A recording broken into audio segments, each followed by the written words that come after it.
Like a bunch of nothing. In your own like demiurge prison. Yeah. No, that's I don't know.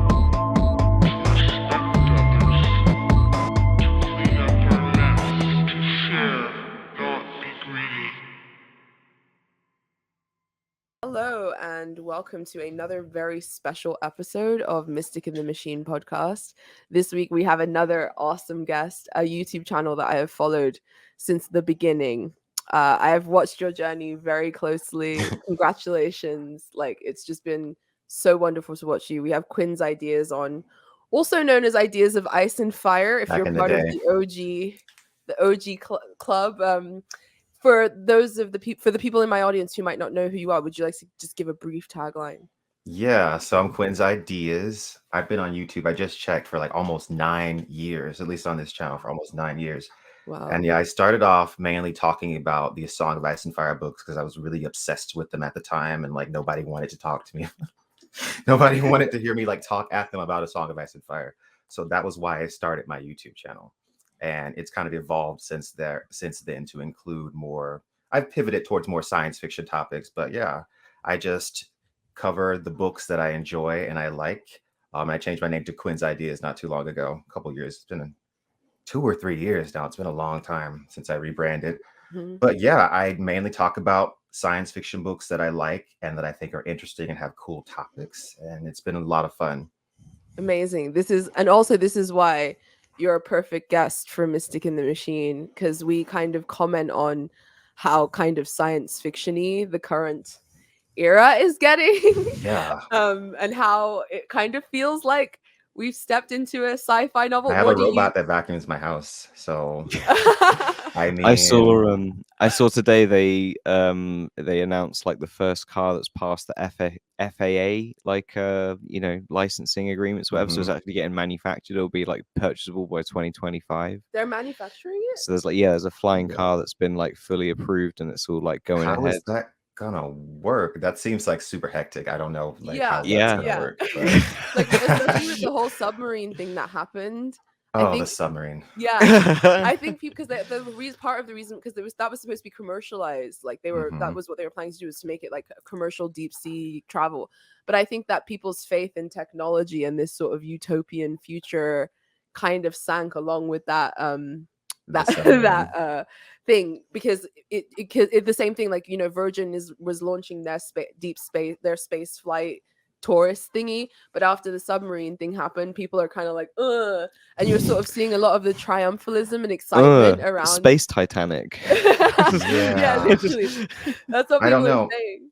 That's the thing about everything in our society and culture being driven by capitalism, because like they're incentivized to kind of cut corners. Like I've been reading a lot about the submarine thing, like everybody has, and it's just so like incredibly wild how many corners they actually cut. And it's like anybody that was actually thinking about this in a rational way would have seen this coming, and it's just ridiculous. Yeah, yeah. definitely. It was, and it also, I don't know, it's interesting. It's interesting to see people's sort of like faith in technology kind of get shaken, and it's interesting because the Titanic was exactly that. Like, you know, they said it was the unsinkable ship, and that even God couldn't sink the ship. It was this marvel of modern technology at the time when it was created, and then, you know, it did, and it was due to similar hubris in that sense. So it just seems like the 20th century, like, on a loop, basically. These coincidences make me think we're living in a simulation. It just seems like somebody's playing games. Yeah, I don't know who it is or why. Yeah. And I sometimes feel like a sim and like do the sim dance and like Absolutely. I would just like look up and wave sometimes, like, hi, I know you're there, I can see you.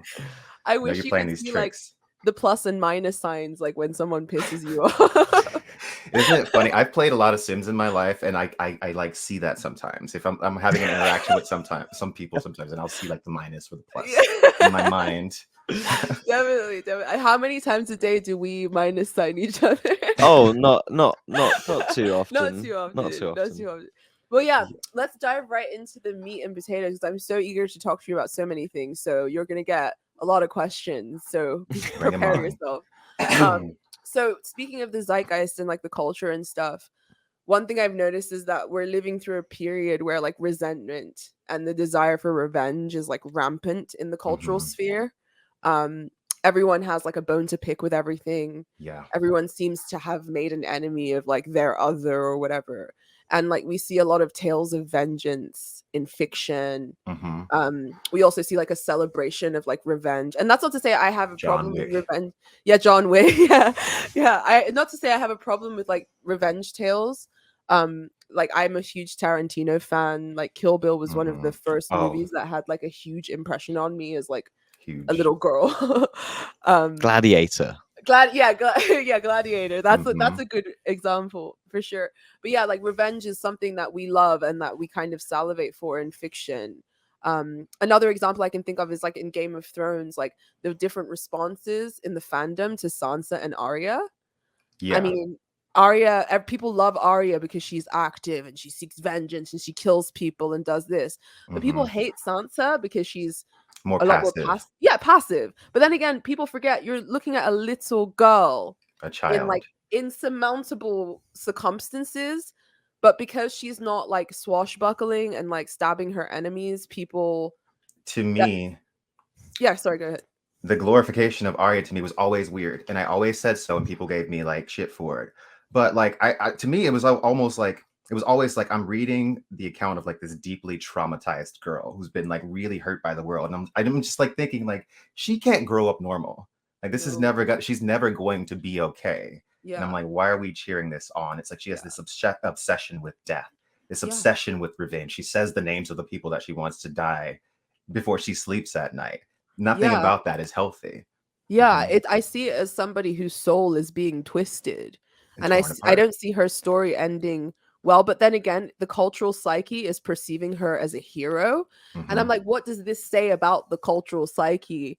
Like what the fact that there is this bloodlust, this resentment, Well, and that even when we're showcased with characters whose souls are being twisted by resentment, we are like, yeah, that's a hero. Like, what does that say about us? Well, You know? I think it's because even despite like exactly what you said, Quinn is like 100%, like she's completely destroyed as a person and is like having a normal kind of existence.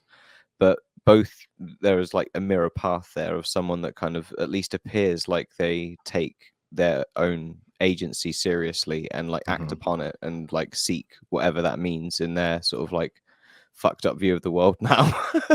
And someone that just kind of then goes, oh, I mean, yeah, and I'm kind of like, okay, let's marry this fucking guy and hopefully this dude saves me and like here we go. And I know that's really like kind of harsh and a really basic fucking summary of So what, but what Sansa's you're stuff, saying is but that agency is even if it's bad agency is far more entertaining than yeah, non-agency. that's why Is even that we what- watched Clockwork Orange last night, and I'm completely shifting gears here. Sorry, but like I love we watched, Continue. watched Clockwork Orange last night, so and good. agency is like you know, free will is the whole fucking you know, theme of that The film whole point and of story. the movie.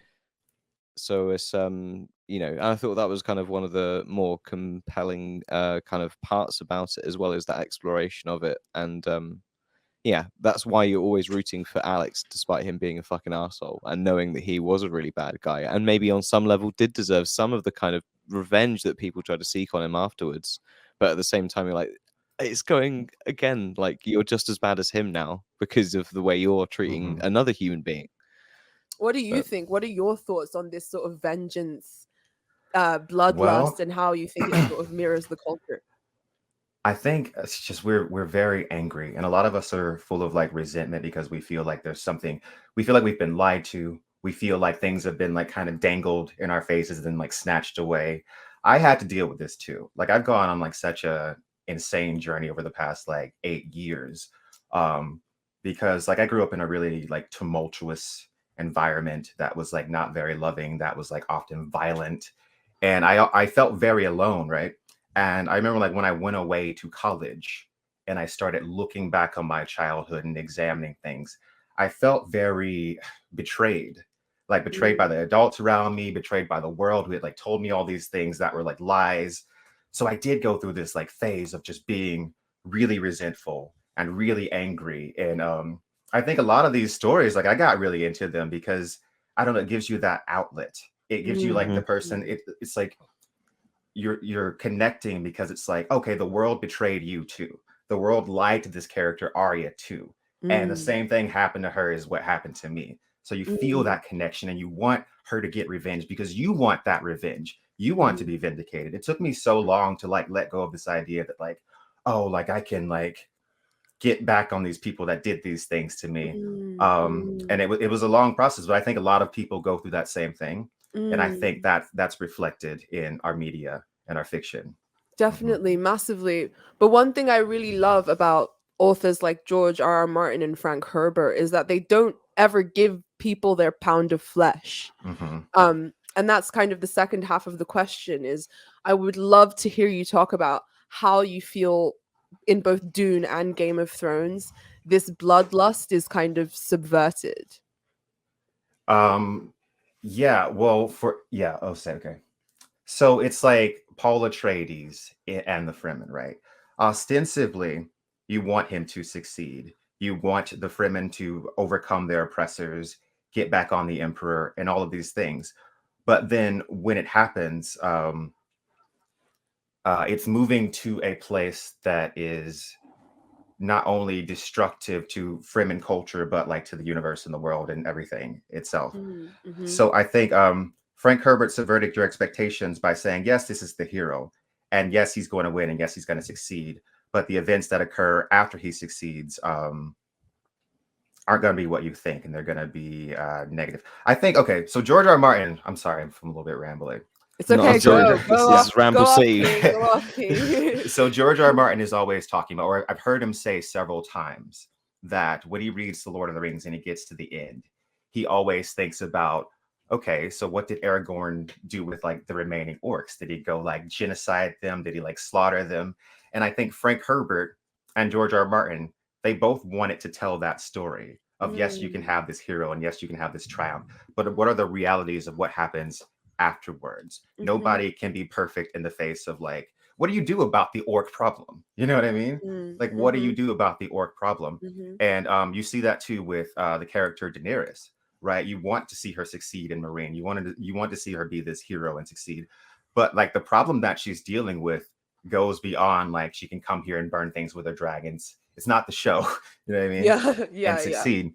So yeah, I think George R. R. Martin and Frank Herbert kind of like subvert this by like kind of just slam it. They give you this triumph, but then they just slam you in the face with like the reality of it, like the what happens next. And I think that's the way. I hope that answered your question. I feel like I just rambled. But yeah. No, massively so. And I to add on to, I think that we're going to see that in the Winds of Winter. If we get it. I hope. I mean, I'm sure we will. Like in the next 2 years, I think we will see it at some point. But I think, or at least hear about it officially. I think the story has kind of been building up and sort of like escalating towards showing some of the characters that we've grown to love in a very negative light. I think a lot of them are consumed by their resentment. And I think George R. R. Martin's going to kind of shove that viscerally in our faces in the next book. Like Tyrion, for instance, seems to be going down a very dark path. Yeah. Because of his resentment. Like he's a character that kind of embodies resentment in a way. Absolutely. And like, yeah, go ahead. Sorry. I was going to say, it goes back to that thing of feeling like you've had like something stolen from you. Yes, it's like exactly. Tyrion is always going on and on about Tysha and reminiscing about Tysha. Like he's always like in the past, like just feeding his resentment. And by the way, is my camera frozen for you guys? Yeah. Oh, there we go. There we go. Perfect. Perfect. Jumped back in. Good. No problem. Sorry, you were talking about Tysha and Tyrion's. Yeah, I feel like his obsession for Tysha feeds his resentment, because that was a time and a moment in his life where he felt like he had found this love, right? And he was made to feel like it was all a lie. And upon discovery of the truth, he snaps, and really his entire personality is shifted. Like I don't think he'll ever be the same from that point on. It's very different in the show because the show handles it totally. They don't do the whole Tysha thing, but like in the book, that's such a significant moment for Tyrion, and he absolutely becomes consumed with the resentment. He absolutely hates the world and everybody in it. And it's sad. To me, it was more sad than anything. To me, at that point, I was like, at this point where Tyrion's character is in those books, it's like I want him to let go. I want him to be able to let go. Same. Okay, so I can think about the character, the Hound, right? I think that what George R. R. Martin does with the Hound is so beautiful, and I hope it doesn't change. So the Hound was more full of hate than anybody, right? But you have this invention by George R. R. Martin of the grave digger. I think it's the character Brienne that like sees him on this isle, and it heavily implies that it's the Hound, and he's at peace. You see him dig in the grave, and he is at peace. He has come to this place of letting go of hate and of the world, and he's found peace in a very simple form. And I felt so happy when I saw that, and I felt so happy when I thought they were going to do that in the show. They did it for a second, and then he goes right back to whatever. But yeah, I thought that was a great moment, and I hope that's not something that changes. I don't care for Clegane Bowl. I don't need it. I would rather see I don't need it.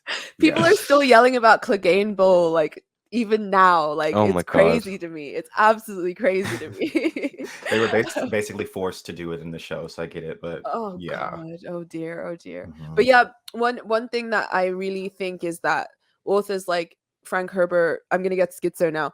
Authors like Frank Herbert, and George R. R. Martin represent sort of a shift in the collective psyche. There was this like thing that Jung wrote about how the previous age was like the age of heroes, and I think Tolkien's fiction kind of represents the Piscean age in that sense, where the hero wins, don't ask any questions, like fucking done. And then Jung says that in the Aquarian age, the age that we're currently entering, the age of the hero is past, and now this is the age of like the reconciliation of opposites. And the realization of evil, meaning like understanding that evil is not without, it's within. And I feel like that's like the theme of Game of Thrones. I wonder if George R. R. Martin's like a Jungian, because even his heroes like John contain opposites. Yeah.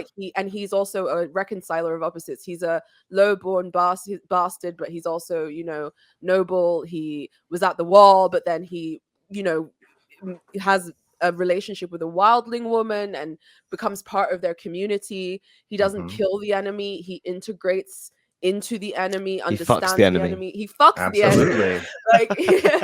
Like it's totally Aquarian. It's very, very Aquarian. And I feel like reconciling the opposites. Yeah. And I feel like this trend and shift, this trend or shift in fiction represents a shift in consciousness.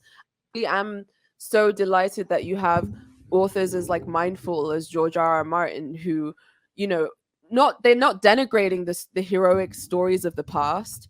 I don't even think he's denigrating heroism at all. No. Like there are you see a lot of heroism in Game of Thrones, but he's saying what happens after heroism, and I think that that's a really important question. And also he's kind of saying that like the heroes of today are not the heroes of the past. Like our I don't know, like our heroes, like you said, like the containing like that duality and multiple things. I feel a lot of times when I read classic fantasy, classic science fiction, I'm frustrated by the heroes. I find that I want them. I don't know. I expect and want different things from my heroes, and I feel like maybe that represents. I don't know what it represents, but yeah. No, I understand. I get it. But there also seems to be a sort of shift back to a more two-dimensional hero, or like a desire for the more two-dimensional hero in the culture currently as well. Even though you have wonderful kind of Aquarian narratives, you also have like Marvel movies and like all of this stuff that kind of really harkens to that Piscean simple hero narrative. And I mean, there's nothing wrong with that, but I think it's sad that it's still trying to dominate the culture in an age where it makes no sense. And I think there's also an unconscious discomfort. I think everyone feels the same discomfort you feel, but I think you're just conscious of it, and most people aren't conscious of it. I have to remind myself that I'm a freak, and that I'm not the person that's going to see the Marvel Captain America, Iron Man, whatever, and like screaming, yeah, punch the bad guy. To me, I do want more like complex stories and more complex heroes and more complex characters, like heroes that have like actual flaws that aren't gods. I'm sick of like every Marvel character is a god. Every hero is perfect, flawless. They never do any wrong, and if they do any wrong, it's immediately redeemed. I don't know. Yeah. So I definitely see where you're coming from. Like there is there does seem to be this push. I feel like, I don't know, like 8 years ago, I saw this huge boom in like the anti-hero, and like these really, really flawed people. And then what I saw come out of that was a lot of people like really, really misunderstanding the point of those stories. It's like the Don Draper effect. There's so many guys that just like love Don Draper, and I'm like, you realize he's like kind of the villain of this entire thing, right? So the whole know. Stigma male compilation thing or whatever. Yeah, so the Don Draper effect is interesting. So I wonder if that has anything to do with, I don't know. It's weird that you can have that type of character presented and people interpret it the opposite way of, I know, how it's meant to be seen, I think, at least in my opinion. 100%. I see that a lot. Like I just mentioned, like the whole Sigma male thing. Like you see these compilations on TikTok where like these young men are like romanticizing like Patrick Bateman and like they're like, yeah, I want to be like that. And it's like, I mean, they're like all 13, so it's like whatever. I was like stupid when I was 13, but like I was really stupid. I'm stupid now, so yeah, I'm stupid now, so it's fine. But yeah, there is this sort of the anti-hero acts as a foil to that hero, and I think it's the whole resentment and then agency thing, because it's like evil is more interesting to watch because it's effective. Even the thing about Sansa and Arya is that Sansa might be Arya might be on a dark path, but she's effective. We see her being effective, whereas Sansa has good intentions, but she's very ineffective. And so, like, I'm sorry, I interrupted. No, go. No, it's a totally different topic. I was going to ask, you've seen Aronofsky's Mother? Yes, love. So a lot of people really hate that movie. Yeah, because Jennifer Lawrence's character Mother is so passive. Yeah, because she represents, like the divine feminine. And it's kind of like things happen to her, but she is the hero of it. But a lot of people really hate that movie because she's so passive, and a lot of people really can get behind it. So I wonder what that says about people in our society. I don't know yeah, there is sort of a disrespect to things that are receptive, passive, despite the fact that is a power and a flow within nature. Some people personify it as the divine feminine. I personify that as the divine feminine, but it's clearly a principle that's incredibly disrespected. And I think Sansa definitely embodies that exact same vibe that you're talking about. Yeah. But I also think she's poised to be one of the most heroic characters of the story because of that. Like, people fucking sleep on Sansa so much. And you see the development of that, like up until like the last book, you see her becoming her, kind of like taking in the world around her and kind of like reflecting it off of her in a way that benefits her. You see that just start to happen before like George R. Martin disappeared for 12 years. But so you definitely see that coming into play for sure.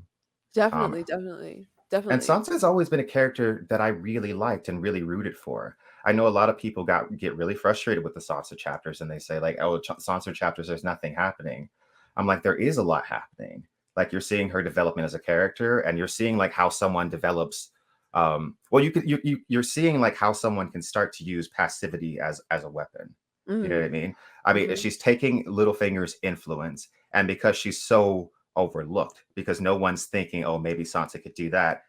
I think she's winning a little bit, or she will win. She's not hasn't happened yet, but it's coming for her. Yeah, you see those threads develop.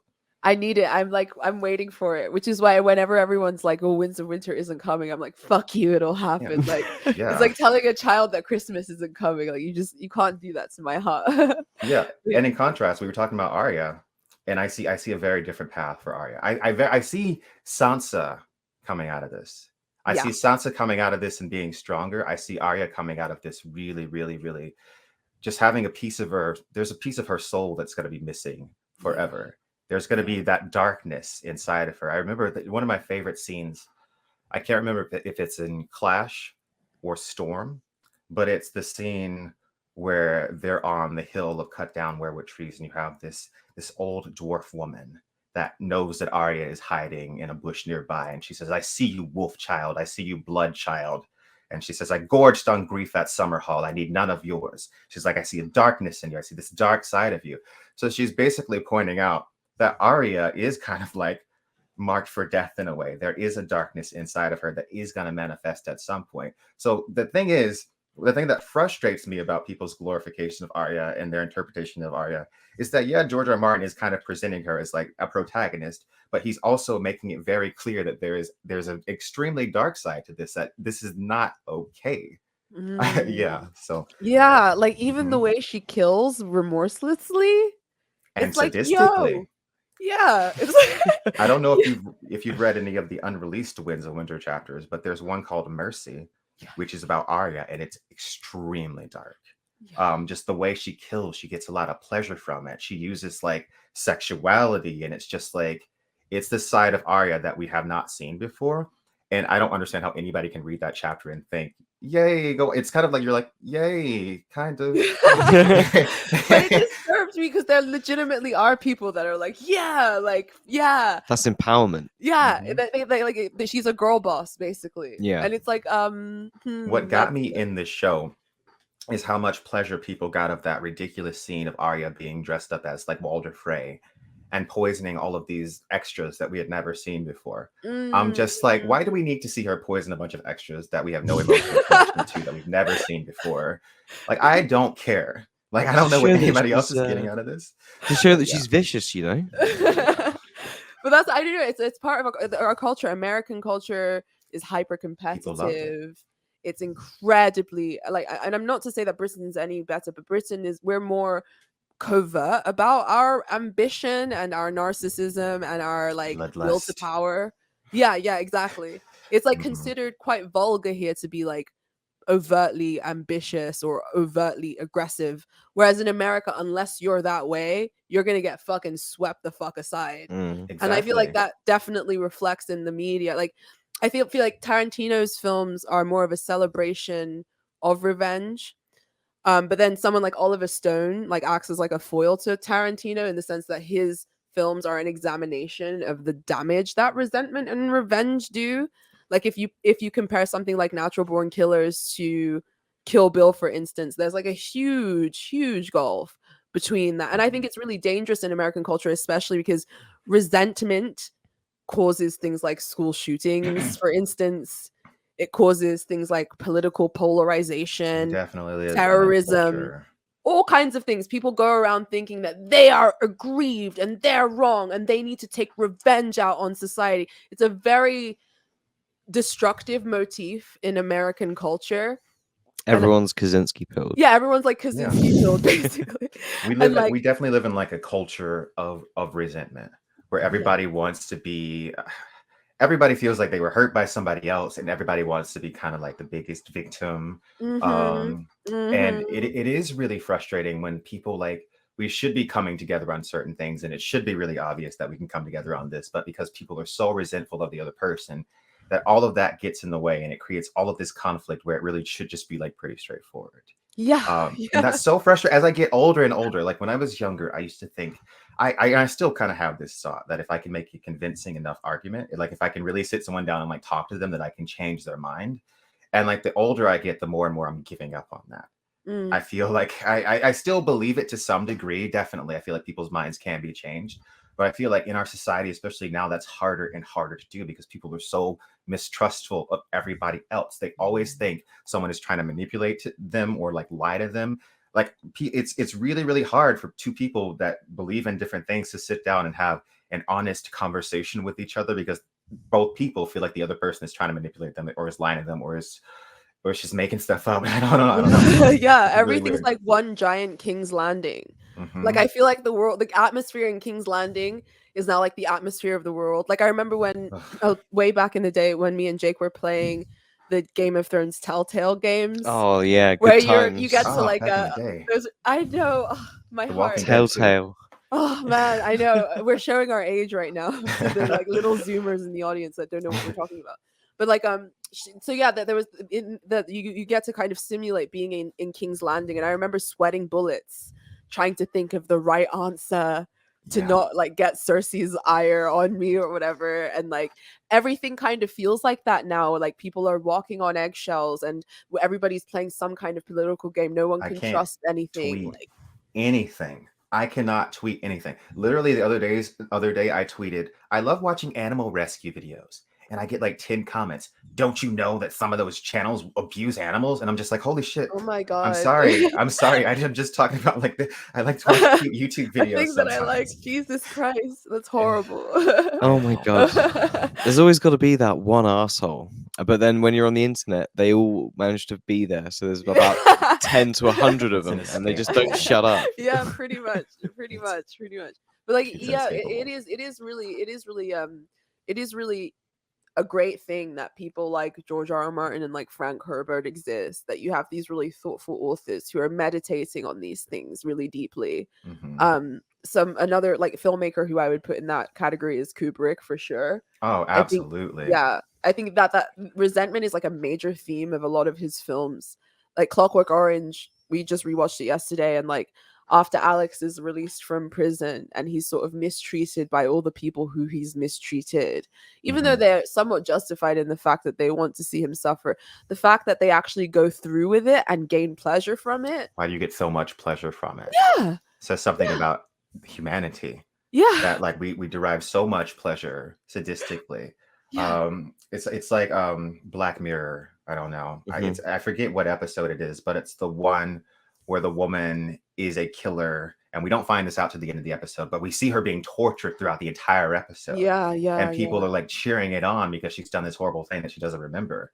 But it's just like, what does it say about us that we get that much pleasure seeing people suffering, kind of? I don't know. Yeah. Even if they've done something bad. And I think that's why that exists. That's why cancel culture is such a big thing, because we need to be sure that they're a bad person before we burn them. Now we gotta like, there's got to be a reason to tear them down. Oh no, and then it's okay, and it's fine. It's okay. It's like you can't just like do it to a regular person, but as soon as like it's a person that we have a reason to dislike, we can destroy them. Yeah. It's like Cersei's shaming in King's Landing, for instance. Exactly. Part of the reason it was so yucky to read is because she's done horrible things. Like Cersei's just a crazy bitch, like fucking insane. You know, she's just way like, worse in the book than she is in the show too. Though. Oh yeah, oh yeah.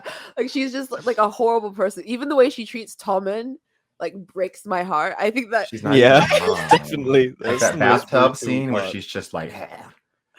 Like she has, or when she like tries to get rid of his cats and like all sorts of shit, man. It's just like in the book, it's way in the book. She's way more detailed in her like cruelty and punishment and stuff. Never has a nice thing to say. No, yeah. And he's the only little Lannister with like a soul, and she keeps trying to like fucking twist it and like crush it. Yeah. Marcella maybe has one, but we don't see enough of Marcella. But Tommen's like a baby. Like, what the fuck is wrong with her? But like even then, like Cersei's shaming in King's Landing, like, you know, she's done a lot of bad deeds, but the thing is, she's not being punished for any of that. The bad deeds she's done. She's being punished for adultery, which is like a minor infraction, and the punishment she's receiving is like disproportionate. So it's not just adultery, is it? Let's be honest. Well, that's what the high, isn't that what they accused her of? Wasn't it like incest and everything else? Yeah, it was like it was all that stuff. I forget exactly what all the details were, but yeah, it was just like because. Regardless, it feels like adultery. It was definitely disproportionate. Yeah, it feels like adultery is like a 3. Incest adultery, that's like at least a 7 or an 8. A little bit higher. But that's the thing, though. It's like the Targaryens have been doing that for like forever, and no one cared. But they couldn't care because they had dragons, and so if they cared, they would get roasted or eaten. It's actually not exactly true that they didn't care. It's a whole thing. I don't mean to get into They cared, but it was like they cared. Yeah, it was the whole thing. Well, I love the idea of the Targaryens as like the kind of actual formation of a feudal kind of power system, because it lends so much like legitimate like credibility to the crown that you have like this mystical ability to like control these dragons and stuff. Like if like King Charles or like any of the monarchs today like had any kind of like that wizard powers like that, it would lend at least some moniker of like credibility to like the crown that you have on your head. But like saying you would have sworn allegiance to our new king if you had dragons. Yeah, dude. Perhaps. I don't want to get roasted, so like easy. I'd bend the knee. That's an easy decision. Definitely. Maybe it could. I don't know. I feel like I don't know. You wouldn't bend the knee, Quinn? Probably not. I'd be like, burn me, because I'm just like, I don't want to live in this world where this asshole has dragons and it just sucks. No, thank You're like, you. fuck this. I'm piecing out of existence. Fuck This that. sucks. No, thank you. Oh my god. Oh my god. Or just be like go and be like Salazar Jake Sam and be a saying- pirate. Yeah, no, I think you'd be a dragon bootlicker and you'd be there like bootlicking the Targaryen. No, I'd be like, at the very least, I'd be like scheming somewhere with like the maesters, like, how do we kill these motherfuckers? Yeah, exactly. You'd be there in like Old Town, like But you rubbing your hands. But you got to Yeah. be alive to scheme, Quinn. You got to be I alive know, to I scheme. know. That's why I'm gonna be sneaky. But I have so many plans. If I was in Westeros, I'd just be a sneaky bitch. Be sneaking around, getting like little bits of information, collecting little magical objects. I think about this way more than I should. Anytime I'm reading about a fantasy world or I'm watching a fantasy thing, I'm just thinking like, oh, I would be collecting that. What, you mean to tell me you came across a magic gem that gives you powers and you gave it away to somebody? I want that. I want the spell book. I want the wand. I want the amulet. Give me all of it. I don't know. That's amazing. Yeah. I've actually not thought about what I would want to do in Westeros. The Summer Isles sounds pretty fucking chill. Like That sounds dope. yeah, they like fuck all day and they have like this vibrant culture and like they wear peacock feathers. They Like worship fuck. sex. Yeah, they worship great. sex. Like that's fucking awesome.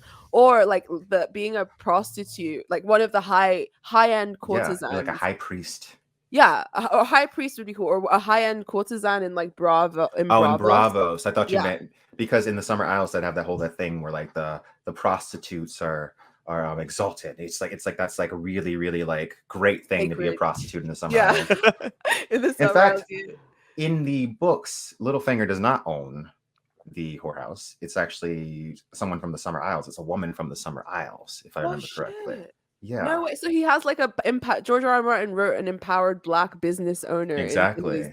Even before it was cool to be woke. Exactly. Before it was cool. He was cool. He was cool before it was cool. But no, I love that he populated his world with all of these really amazing cultures like Noth. Noth sounds fucking amazing. Noth is really interesting, like the butterflies that kill you if you stay too long. Yeah, like I love that I also love all of the Eldritch like Lovecraftian element in the world in A Song of Ice and Fire. Lovecraft section right behind me. Yeah. Oh my god. Before we move on to Jake's next question, I actually bought a book about it's like a collection of essays by Houellebecq. I think that's how you pronounce his name, about H.P. Lovecraft. And he basically dived into H.P. Lovecraft's psychology and philosophy in it. And he sort of talks about why he kind of developed his cosmic pessimism, like the journey that led up to his cosmic pessimism. I'll post the book in the description for people to see, but it's so good. Like I highly recommend it. It's like really interesting to kind of read about Lovecraft's early life and how some of his formative experience like contributed towards his cosmic pessimism.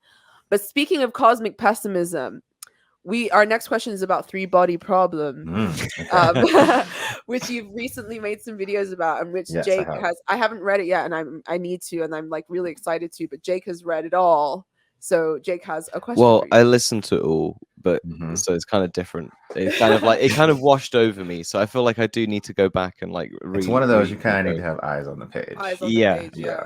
It is kind of a lot, but I really thoroughly enjoyed it. But first question about it was like, was it also maybe your first translated novel? Like, okay, cool. Because like I kind of mentioned that to some people, and they're like, "What? No, I've read all sorts of things from like Russian people and like other." And you're like, "Okay, all right, Mr. Fancy Pants." Like I didn't realize I was such a. Well, I never read anything translated from Chinese. Maybe like some other languages. Never Chinese. Okay, never Chinese. So before Jake dives into his question, do you mind giving a brief tagline of Three Body Problem for the audience? So Three Body Problem is this existential science fiction book series. Well, it's the name of the first book. The whole series is actually called The Remembrance of Earth's Past.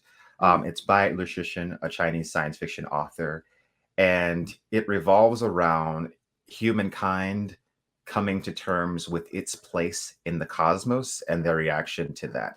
To put it like that, to put it very simply without spoiling anything. I guess I can tell you. Okay, so there's aliens, right? So there's aliens, and they're coming to Earth, and we know they're coming into Earth. And I think the series as a whole, or I know the series as a whole, is about our reaction to that, right? So what I find the most interesting about this book series is that it's really about our reaction to the aliens before they get there. It's not about an invasion. It's about humanity's reaction to a forthcoming invasion that's hundreds of years in the future. That's the most interesting part of the series. But yeah, without spoiling too much, unless we want to get into spoilers, I don't know. I don't know. Should we? Or instead of like cosmic horror, it's like cosmic dread. It's just like it's like, what if I told you that something really bad might happen in 500 years' time? It might not. There might be other possibilities, but something really, like the whole apocalypse of your civilization might happen in 500 years. So just beware of that. Tons of metaphors. Yeah, tons of metaphors that you can draw to that concept too, because it's like it's happening so far in the future that you see so many varied reactions to it. People that just straight up deny it, people that like kind of form like kind of new religions around it, people that want to like prepare for it. You see every single reaction to the possibility. And that's really interesting because I feel like it's a metaphor.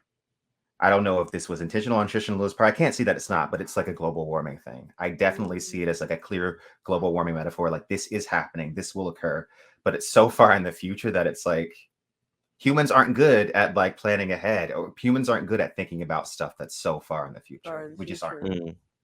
It's easier for us to ignore it. True. Just like we ignore like our personal responsibilities a lot of the time and put things off just like in our day-to-day lives as well. Exactly. It's like as above, so below, basically. But yeah, what was your did you feel like it was like kind of, I don't know, I've read like a lot of Philip K. Dick and I've read some Asimov and some other kind of classic sci-fi authors and stuff, but Three Body Problem and like all the series kind of feels like very collectivist in its kind of way of its portrayal of the way humans would make decisions, even sort of like, and I thought that was really interesting. Do you think that kind of is I don't know, too much like imposed onto like the rest of the world in lots of ways, or how do you feel like that's impacted the storytelling? Well, I think Tristan Lewis is definitely writing from like that Chinese mindset. Where they're very collectivist. So absolutely, he's just kind of like, he doesn't consider how the rest of the world would resist. Well, he does consider it a little bit. The book is definitely, it's like driven by the idea that we are going to mostly cooperate most of the time, and that there are going to be some times where we don't cooperate and it's going to be pretty devastating. But I think the book is kind of like, it's kind of like a treatise on why we should be cooperating. It's like, this is what's going to happen if you don't cooperate. I feel like all in all, a lot of people have a lot to say about the book. A lot of people just won't read a book by a Chinese author. They say it's like, oh, it's like promoting communism or whatever. I'm just like, whatever. It's a great book, and it's about humans working together to overcome a problem. And ultimately, though it does contain this sense of like existential dread, even beyond the threat of the aliens, when they start to get into the nature of the universe and the cosmos itself, there's this extreme sense of dread throughout that entire series. But ultimately, I feel like it ends on an optimistic note. It's saying that like humankind has a spirit that can endure, and that's why I like it. That's the real reason I like it. Going back to the whole collectivism versus individualism thing, like I see problems with both and also benefits to both. Like I think I might lean more towards the individualist side because number one, I'm a Westerner, so that's kind of like ingrained in my head through cultural osmosis. Secondly, because I'm an Aquarius, so I can only be an individual. Like it's just like But what's your sign? Gemini. Oh my God! I've got the duality inside me. Yeah, you do. You got to reconcile those. Yeah. Oh my God, we should start like our air temple with Danica. Let's do it. I know she joined like a Buddhist temple. Like she joined like a legit Buddhist temple. Yeah, she did. She talked to us about it last week. I'm like, she's a serious Benny Gesserit. I need to step my shit right up. Like, right. I'm just doing 15 minutes of headspace a day is not good enough. Like, I need to get on that prana bindu. Yeah, I need to get my Prana Bindu credentials up. But yeah, I feel like the people that kind of say, "Oh, CCP, communist propaganda," or whatever, I think is kind of not looking at the bigger picture, which is definitely what this book does over centuries and all sorts of stuff. It's But all like about the bigger picture. all Yeah. about the bigger picture, and that there are some situations in which cooperation is essentially mandatory for survival, and that if you don't do that, it's gonna be the folly of everybody. Which My is my one qualm with it is that collectivism breeds conformity, and individualism usually gets stamped out in that sort of situation. And part of the reason why, for instance, say Japanese culture, for instance, is incredibly collectivist, is because they faced a lot of natural disasters just because of their like geographic location. We bombed them twice. Yeah, So, exactly, and that too. So there's also this like sort of like, you know, our survival depends on our ability to cooperate. Like you see it in like the Shin Godzilla film, which Jake made me watch, and it was like amazing. It was good, but it was weird because there was no protagonist, and like because I'm that Western individualist, I'm like, where's the fucking protagonist? Like, why are we watching all these like bureaucrats running around? But at the end of the day, it shows people working together to solve a problem, and I think it's twofold. That there's beauty in that, but there's also beauty in individualism as well, and people's distinctness, what makes you distinct, what differentiates you from the collective unconscious, like that's important. But there's also beauty in the collective and our ability to work together, and like you see that I think in Three Body Problem. Am I right or wrong? Because I've not read it. You see it kind of highlights the beauty of like that bigger picture perspective and collaboration. Sometimes beauty, also kind of like mostly horror. it's sometimes it'll highlight, oh, this is what we can accomplish if we come together and we do this. But then it also has that aspect, but then like maybe it's not enough either. It's that aspect of like, what if we come together and we like do something and then like it's still not enough? Yeah. I don't know. It has like it'll give you a win and then it immediately checks that win. And it's like, actually, this win was a fail. I don't know. Wow. As you sort of said as well, is the first Chinese translated book that you've read. What do you think it was about this that made it punch through to the West? Obviously, the quality of it's just amazing, but like kind of it's got me thinking, like, is there an ocean of like this incredible kind of sci-fi literature in Asia and other parts of Asia, not even just China, that we've like been completely skipping out on just because the marketing's not been there, or like what the fuck, like have we been sleeping on what's treasure it trove? what's made it kind of punch through, do you think? Well, I read a couple of Shishinla's other books and short stories, and I don't think any of them are, to me, as good as the Three Body Problem. But part of what I think makes this book, what made people gravitate to this book, is because a lot of science fiction is set in such a weird world. It's like you're on a spaceship, you're 10,000 years in the future. So it's like harder for a lot of people to connect and to relate. But the situation in Three Body almost feels like this could totally happen. It's like when you read it, it's like this kind of is what would happen if we found out that aliens were coming to Earth. So I think it's really easy to relate. In reading the book, you have all your thoughts of like, what would I do in this situation? What would I be doing right now at this point in time in the book? We know that aliens are coming. So I just feel like there's a lot of really interesting thought experiments that take place in the book, like the concept of cosmic sociology I thought was very interesting. And it's so expansive and it just keeps going and expanding. I just feel like it's just a very compelling read. And it's easy to put yourself like in the world, as opposed to something like Star Trek, where it's like, this is an impossible world. Like the Star Trek society couldn't exist, and I've let it go at this point. Oh no! Don't let the dream die. Don't let it die. Keep it alive. We need those replicators. We can get the replicators, and maybe if they're not gate kept by billionaires. Yeah, by billionaires. Oh gosh! Don't let it die. Don't let it die. Well, you mentioned kind of what what our reaction would be if aliens were coming. Like obviously in the news at the moment, there's been kind of like, I don't know, as someone that's been following the UFO shit for kind of like quite a while, like being brutally honest, like I feel like I saw a UFO when I was in my teenage years, like out in the rural, countryside and stuff, like up in the sky, not like in fucking person, like it was right there, but like up in the sky, that kind of thing. He saw some weird shit, and ever since then, I've definitely been talking to me about it for the entirety of our relationship. I've always been interested in it, and now all of a sudden, like we've got like people validating shit and saying we got craft and sorts of crazy shit. Like, what do you feel like is going to be the main reaction to that, if it really does all come out to be completely true, and like all the really ridiculous stories that you kind of heard around some of this stuff. Well, what do you think? First of all, I have a UFO story too. Oh, My husband and I were like at the coast a few months ago, like on the Pacific coast. And there was something in the sky. It was like super bright. It moved really fast and then it like split apart. We don't know what the hell it was. And we thought it was like maybe a UFO. I don't know. I did a live stream about it and everybody thought I was crazy. I'm like, I saw a UFO, but it was super weird. So yeah, I'm kind of like, I don't know. I feel like maybe there is something happening. But as far as our reaction to UFOs, I think that a lot of people wouldn't believe it at first. A lot of people would be like government conspiracy because everyone calls everything a conspiracy like instantly. I think a lot of people wouldn't believe it.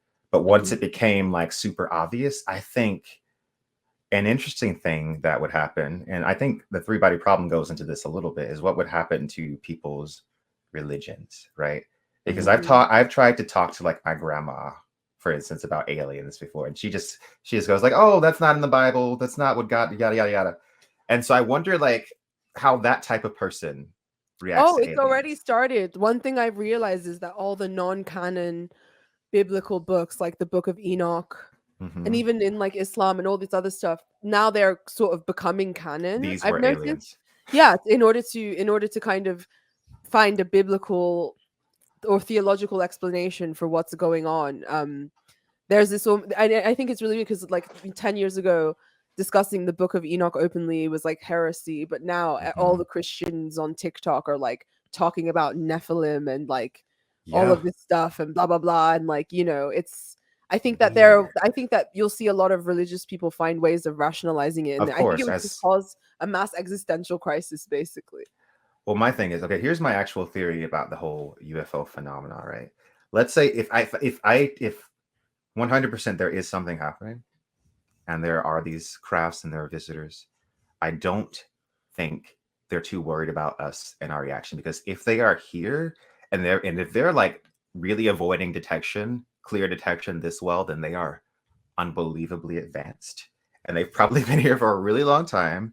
And we're probably something akin to like wildlife or pets to them. Like that's my real honest thought. I don't think aliens are just hanging around crashing into people's backyards, and then I don't think they'd be making those kinds of mistakes, right?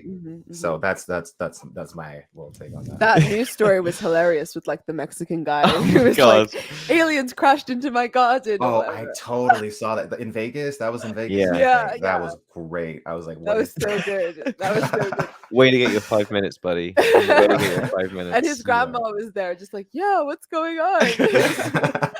It was like so funny. It was so good. Okay, so like how much of the stuff do you think is legit? Like Bob Lazar, like David Grush, like all of these kinds of things. Like let's go through some bits. So who do you think's full of shit, and who do you think is maybe onto something? So my husband is a big fan of Bob Lazar. Okay. But I kind of lean towards the full of shit. I don't know. I tend to think, I don't know. I'd have to see more evidence. I feel like I'm a very evidence-driven person. I do think 100% that if our government did know about aliens, they would lie about it. Even if they didn't have to, they'd still lie about it because it's just their nature to lie.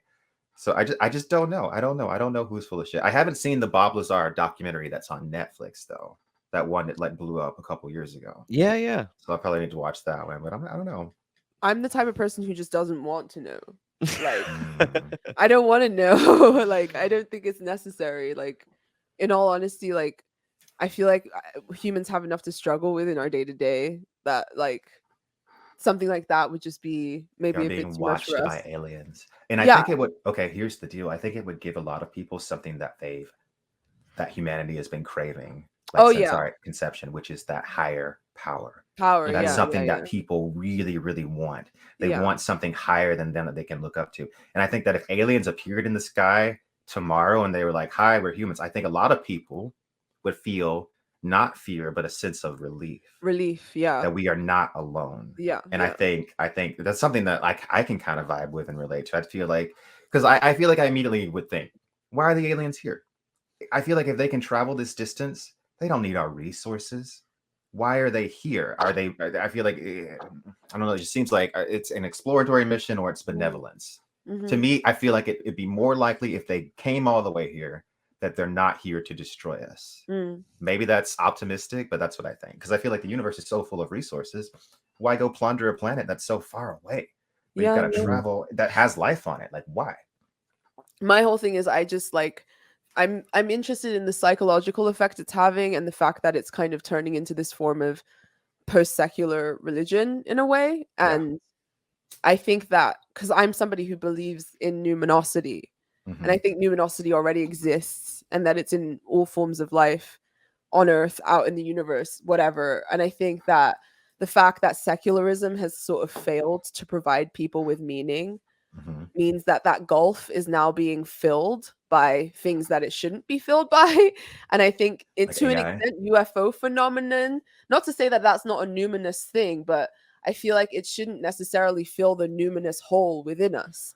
I don't think it's that, and I don't think I think that it is kind of maybe people would feel relief from feeling like, yeah, we're not the only ones and we're not alone. But I feel like another part of that relief is also that we're not as good as it gets. Yeah. There's something better than us. There's something that's Way better way than more us. capable than us, and that we're not the limit of knowledge. There's like so much that we completely don't understand, and I feel like we're not really humble enough in the way that we approach a lot of like science and our understanding of physics and all sorts of shit that even it gets brought up in Three Body Problem, right? And it kind of is also associated with this UFO stuff, because if that technology did exist and it is in the hands of like a breakaway civilization or the government or whoever the fuck, like that's kind of world changing. And you know, so it's all kind of very linked. And the fact that this book has also become really up through the you know, consciousness, and people are reading it at this moment in time, I think is a really interesting and strange coincidence, which does make me think there is some CCP kind of glowy stuff going on. or maybe we're in a simulation. Who knows? I think the scariest part of that series, around. or one of the scariest parts of that book series, is the idea that the aliens are kind of impeding our scientific progress. Like that all of our physics for like the last 50 years is incorrect just because they have the power to do that. That's just so like scary to me. That is a scary concept. The idea of malicious aliens that have like this incredible technology is definitely existential and dread. And that was a part of the book to me that invoked like a similar sense of dread to like the Lovecraft thing, because like we encounter something like that we don't understand, that we can't comprehend. We don't even really know how powerful it is. I just think, that's spooky, especially the part with the numbers on the eye. Well, I also, because the book I'm reading about Lovecraft, the Houellebecq one, he sort of talks about how cosmic pessimism is like a psychological phenomenon that's sort of born of the psychology of what Jung calls the puer aeternus, the eternal child. Like one of the interesting things that Houellebecq discloses about Lovecraft, he like reads his letter as an 18-year-old boy, where he basically renounced life because he realized he was leaving childhood behind.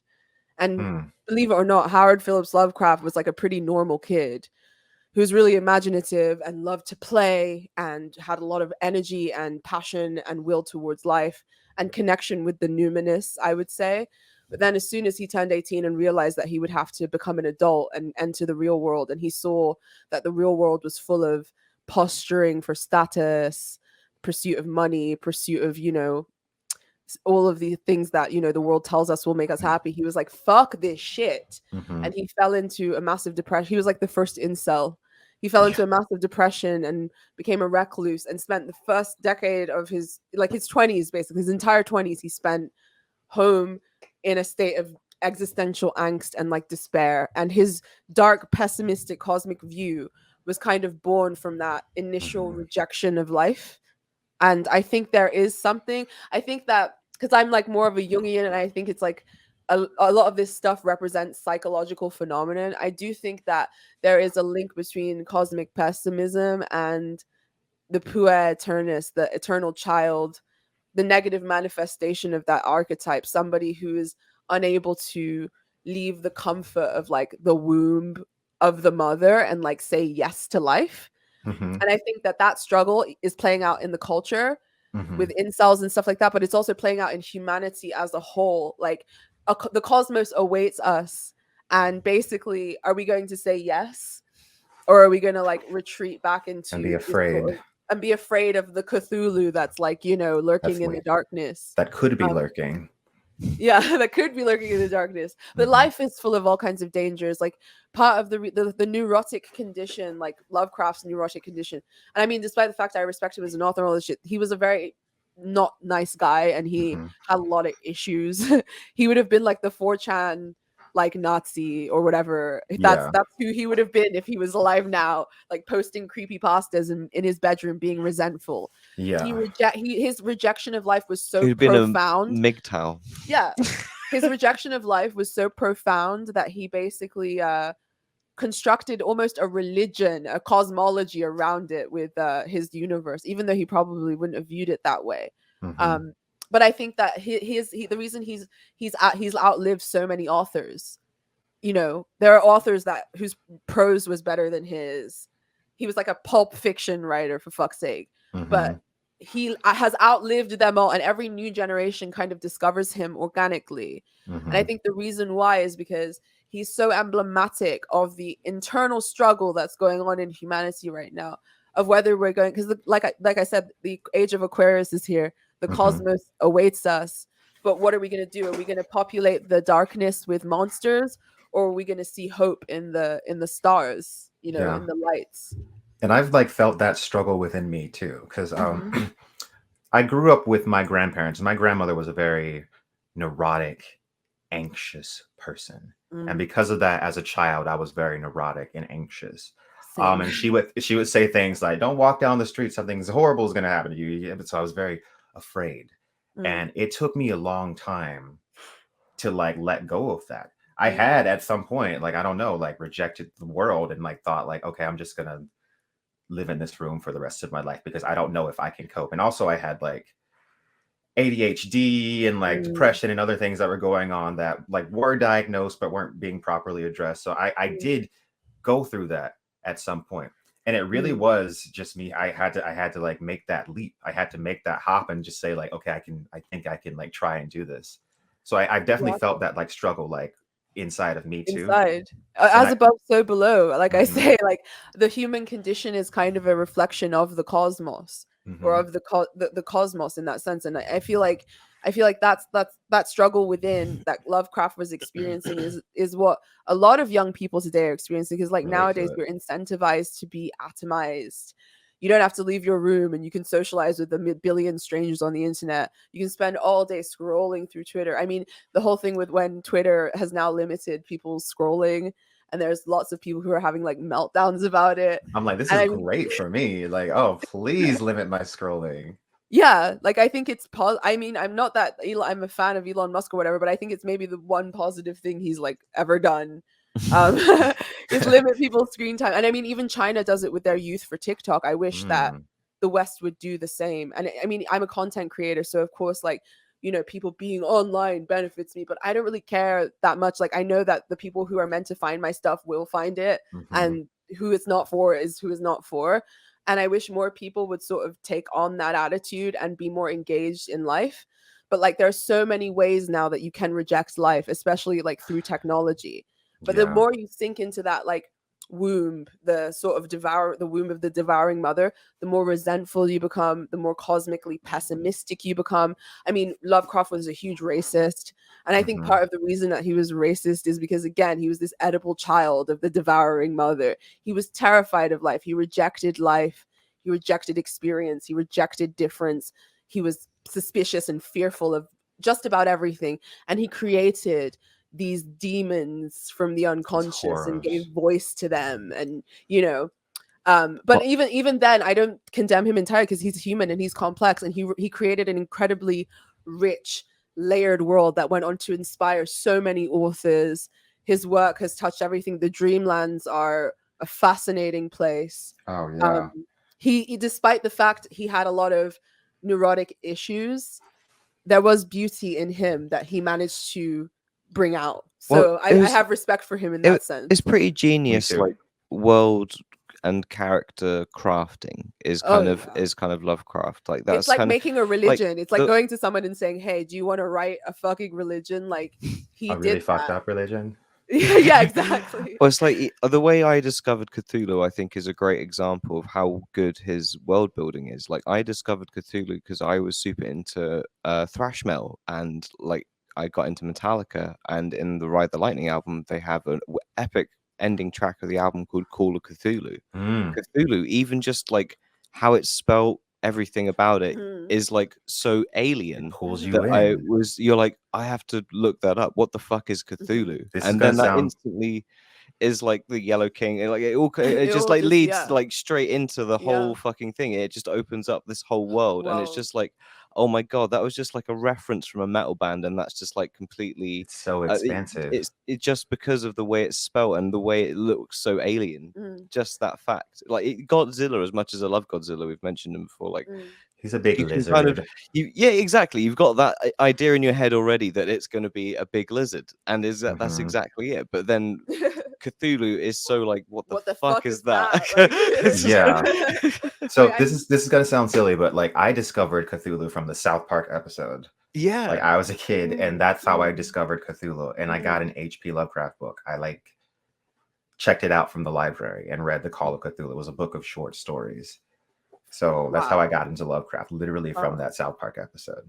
For me, it was this is cringe. It was Dead Mouse, the DJ. He had a song called like Cthulhu Sleeps. Mhm. And I went through a phase in high school where I was listening to a lot of fucking Dead Mouse. I don't know why. It just appealed to me at that time. Dead Mouse is all right. His He's all early right. stuff Like was I banging. shouldn't cringe at myself too hard, but I really because I was living in America at the time, and I was like I really missed England, and I really missed like British music culture and sort of European dance music culture. So in order to kind of differentiate myself from the American kids, I was like, I'm listening to this stuff. Like fuck you and your Taylor Swift or whatever. It was my way of not being like other girls or whatever. Cringe. But yeah, he had this song called Cthulhu Sleeps that I really liked. And I was like, what is this Kachathala or whatever? I was like, what is this? And then I googled it and I was like, yeah, rabbit hole down. And it actually did give me, I was about 15 years old, and it did give me my first taste of real cosmic dread. Yeah. Like a lot of people read it at 15. By that time they're already jaded and cynical, so they're Mhm. just like, oh, these are some cool like spooky stories. But for me, I don't know, maybe it's because I grew up Christian. The Mhm. cosmos was already this like very weird and terrifying place. Yeah. So then to add like that kind of cosmic dread on top of that, like really like I was legitimately distressed for like months. Like when What I love about Lovecraft's writing, especially the Call of Cthulhu, is I love it when his stories are written like they're the real accounts of real events that occurred. Like it says in the Call of Cthulhu that even the name Cthulhu is just like something somebody heard in a dream and tried to like phonetically sound it out. So we don't even know what his like Mhm. real name is, and we might not even be Mhm. able to comprehend what his real name is. So like Yeah. that to me freaks me out. The idea that someone could hear something in a dream and like write it down and Yeah. like they've been driven mad. That seems like that's something that could happen. You know what I mean? I mean, Yeah. probably won't see Cthulhu, but like that idea that could happen. Yeah. So Yeah. that's what I feel like always pulled me in. Like I'm reading this weird account of some events that occurred. Mhm, Yeah, he does the ineffable really well, like better mhm. than any No one it's a can very replicate it. strange, yeah, no one can replicate it. Nobody. It's a strange art. Like it's just like, and his world building in terms of how his creatures feel like you have certain authors that are able to capture the numinous using symbology and things that like archetypes in a way that's like not just like pulling shit out of a hat, but actually looking at how mythic structures resonate Mhm. with stories and like taking those elements and expanding upon them within their own mythos. Like he's doing it in a very intelligent way. George R. R. Martin does the same thing, which is why it works. And he always pays homage to like real world mythology as well and sort Absolutely. of parallels it. He's not just pulling symbols out of his ass. And Lovecraft, because I try to write. I'm not like really a writer, but I try to write. But Lovecraft was the first person who taught me that you should do that, because before I was Mhm. just kind of pulling symbols out. I was like, oh, a scary flying winged horse Yeah. that with like vampire teeth or whatever. And it's like, no, that's not going to resonate in the same way. You know, that these you know, he makes allusions to real history. Mhm. He sort of weaves it with like actual stories and of demons and accounts of the demonic. It That's feels one of the reasons that I really love Stephen King. oh Not every yeah, book he's ever written, but like I really love Stephen King because he also does that, and he's very inspired by H.P. Lovecraft. yeah. I always talk about It, which is like one of my favorite books of all time. I really love It every time I read it. And really, the monster of It is this Lovecraftian entity. Mhm. And the more of that book you read, like as those layers become revealed, it gets more scary. Mhm. It's like when he's just like a shape-shifting clown, like it's all this supernatural thing. But then when you peel back the layers and you realize this is a cosmic entity that Mhm. has potentially always existed and always will exist. It's like, what exactly are we up against here? So it's Mhm. very, very off-putting for that reason. And it really like Mhm. taps into, I feel like Stephen King, more than almost anybody reading his books, he's able to tap into a little bit of like Oh what yeah. He actually Lovecraft wrote brought the to the table. preface. He wrote the preface for the book I'm talking about. Oh, Hang on, really? here's the title of it. It's called Michael Houellebecq, H.P. Lovecraft, Against the World and Life. Mm-hmm. So it's called Against the World and Life, and he basically explores. Stephen King wrote the preface, and it's a really wonderful preface. And he even talks in it about how he was inspired by Lovecraft, and then it then gets into Houellebecq's essays, and then the last half of it is like his favorite Lovecraft short stories. Mm-hmm. So like it's fascinating. I highly recommend reading it if you're like into Lovecraft, because it really Absolutely. contextualizes Lovecraft in a way that I find incredibly fascinating. But yeah, like one last thing I wanted to ask you about Lovecraft. What's your favorite Lovecraft story? Okay, so Call of Cthulhu is really up there. I Mm, also really enjoy the Dunwich horror. I think mm. it's really spooky. Let's see. Let me get my. There's so many. Uh, Mountains of Madness is oh, mine. At the Mountains of Madness is Yeah. so fucking good. It's too good. Oh, It's how did I too blank on good. that one? I haven't read them all, but that's one of the I'm, ones I actually have, and it just like, oh, it gets me every time. you Like, know, I heard that the reason we don't have like Guillermo del Toro was going to do an yeah, At he the was gonna Mountains of do it. Madness movie, but he didn't do it because of Ridley Scott's Prometheus, which just pisses me off to no end. Because What? Prometheus has like that idea of humanity being like seeded, and I guess like Ridley Scott wanted to include more of like that in there in the original script or whatever, or planned. He was planning on including more of that concept, like space Hmm. Jesus, the idea that humanity was seeded on Earth and that we weren't the first people there. And so Guillermo del Toro apparently thought it was too similar. So because he's friends with Ridley Scott, he didn't do it. Which just like, Mm. can you make it now though? Can we Yeah, please get that now? Yes, It's please. absolutely one of the exactly. best. Yes, please. Prometheus was actually my first exposure to the ancient alien idea at all, like with the idea that human life was seeded. I love that film. I was Yeah, it obsessed came with out when that I was concept when I was a yeah, teenager. so good. It came out when I was very young, and then I remember it kind of went over my head. Like I got it, but then I wasn't really meditating on that idea until I watched Danica's video on it, Oh and she kind of yes, went into detail and started talking about chariots of the gods. And I was like, "What is I this have that book chariots of the somewhere. gods book?" And then it kind of sent me down the rabbit hole. But yeah, Prometheus was definitely my first exposure. But that's sad that he decided to. I think that sounds like he's throwing a tantrum by not making that movie. I don't. Yeah, honestly, Like he please wanted make to the be the movie. first one to like spook us or whatever. And also, I was gonna say, I really love. This isn't really a scary one, but Dream Quest of Unknown Kadath.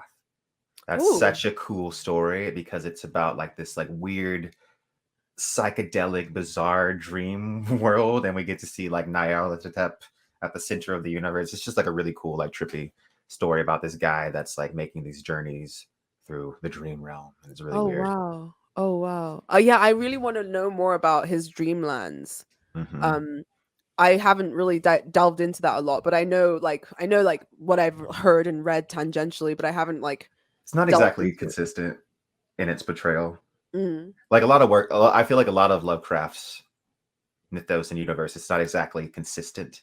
Like there's a lot of things that are, and I guess you can attribute that to like these being eldritch horrors that are beyond our comprehension, and these being like kind of like scattered collections of data taken from different places. Sometimes these are like people's dreams or just like visions that people have had. So I guess you can look at it that way, but it's not exactly the most consistent mythos. You know, he wasn't like thinking about it, I don't think, as like, oh, this is going to be my big universe. So there are discrepancies here and there. But it is like so interesting though, still. And there have been other authors that have come in since and tried to fill in blanks, which is to me is like, I don't like it. I don't care for that. Because it's like I don't need. Is there any at all that you do? Are there any sort of successors of Lovecraft beyond Stephen King that you would say exist?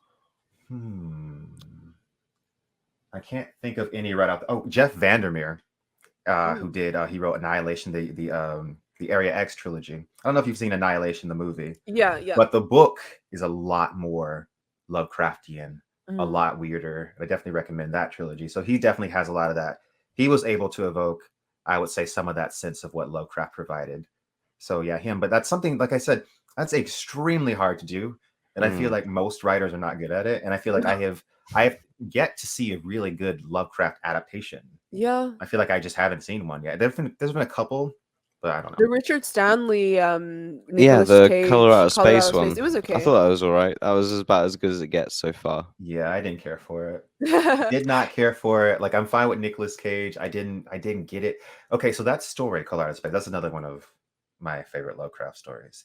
What's so good about that when it's like the account of this like investigator that's like coming into this creepy town like way after the fact. So he's kind of like trying to like put the pieces together, and it's so creepy the way it plays out. And to me, like I was expecting more of that, and the movie was more like Nicolas Cage being Nicolas Cage and screaming about alpacas. And I felt like the movie had like this really loose Necronomicon thing with the daughter that was a witch, and I was like, what's the point that of was that? some Disney Channel, like That's So Raven shit. Like, I wasn't exactly feeling it, but I feel like Annihilation honestly works better as a Lovecraft movie than anything that's actually been directly adapted from Lovecraft. And also The Lighthouse. You seen that? Willem Dafoe. Of course. That's a good one. Why do you think that's Lovecraftian? I people say that, but I don't know. Maybe am I missing something? I think it's because the Lighthouse. The lighthouse itself seemed to house some kind of Lovecraftian entity, and if I remember correctly, there were like tentacles or something at some point. So so Willem Dafoe is like driven mad by it, and he wants to like gatekeep it, like this is his like secret. And he's like obsessed with keeping it away from like the younger man. And then Robert Pattinson like also becomes obsessed with like knowing what's in the lighthouse. So to me, that's very, very, very, very Lovecraftian. You want to know, you really, really want to know, but it's looking into the lighthouse, is opening this door really, really what you want. You know what I mean? So that's why it felt very Lovecraftian. And in the end, we see like what happens. It's like it's not good for anybody. So to me, it just felt like it had a Lovecraft vibe. Like Lovecraft could have written something similar. It reminds me a little bit of Rats in the Wall. Like the sense of paranoia that's in that story, like where the guy keeps hearing shit in the walls. I don't know. Yeah, definitely. That's a whole new angle to like look at that movie from. Like, so cool. That's amazing. My one last question on the Lovecraft front is please refresh our memory on the elements of Game of Thrones that are Lovecraftian, and also what do you think the final conclusion is going to be with that, because Euron Greyjoy is obviously going to play a massive role in the next. Absolutely. And he's like basically trying to do a massive like Lovecraft blood ritual to make. See him depicted literally as Cthulhu. He's got a full face and everything. The Lovecraft references in George R. R. Martin's universe are like all over the place. And I think the majority of them are like little Easter eggs, but it's meant to hint at like kind of like the Eldritch nature of the world a little bit. Like there are like, I think George R. R. Martin doesn't want to put gods or whatever in the world, but he's implying that there are beings of like great power that have influence over men and humans. And so Euron is a very interesting character, and he reminds me of somebody that Lovecraft might write, because he has this human hubris where he feels like there are these great eldritch ethereal powers that he can manifest and channel and not face any consequences. And he feels like the idea that you can channel like this eldritch being or eldritch god into your body and not face consequences is so like what's the word? I just feel like he's full of hubris, and I just see that character being destroyed by this. And I feel like all the symbols, all the everything that George R. R. Martin is giving us is indicating that he will be consumed by something. Now I see Euron. So in the show, we have the Night King, right? We have not seen a physical Night King in the book, right? And when I think about how George R. R. Martin might portray an eldritch horror, I think it manifests through either the Lord of Light or the Great Other. So I see Euron taking the place of the Night King in the show. So I think Euron wants his power. He wants all his power. He's got the dragon horn, which has the ability to steal one of Dany's dragons. I think that he does this ritual, he completes it, and the Great Other enters his body, and then Euron is crushed. Euron is no more. At the very least, Euron is like a crushed, like little like mentality somewhere in the back of his own mind. Because George R. R. Martin mentions Hodor and Bran warging Hodor and how that makes Hodor feel. So I imagine the same thing would happen to Euron. And then the show gave us the Night King stealing one of Dany's dragons, but they did it that way. But in the book, we also have the dragon horn, as I mentioned earlier. So I see Euron taking in the Great Other, becoming that entity, using the dragon horn, the dragon binder to bind one of Dany's dragons. And then that's how we come to like a similar place to the show. So that's basically where I see that going. I think Euron has been searching all around the world. He's been collecting pieces of a mystery. He thinks that he has the answer to ultimate power, but I think it's not what he thinks it is. And I think that's I'm glad. But yeah. I'm glad you think that. I like that because I felt like, oh shit, like everyone's doomed. Like this guy's gonna come along and like lots of people are doomed. Yeah, I think he's gonna be the vessel for the Great Other. Is what I'm thinking. But wow, that's crazy. And then another thing that really freaks me out is like the sorcery in Game of Thrones.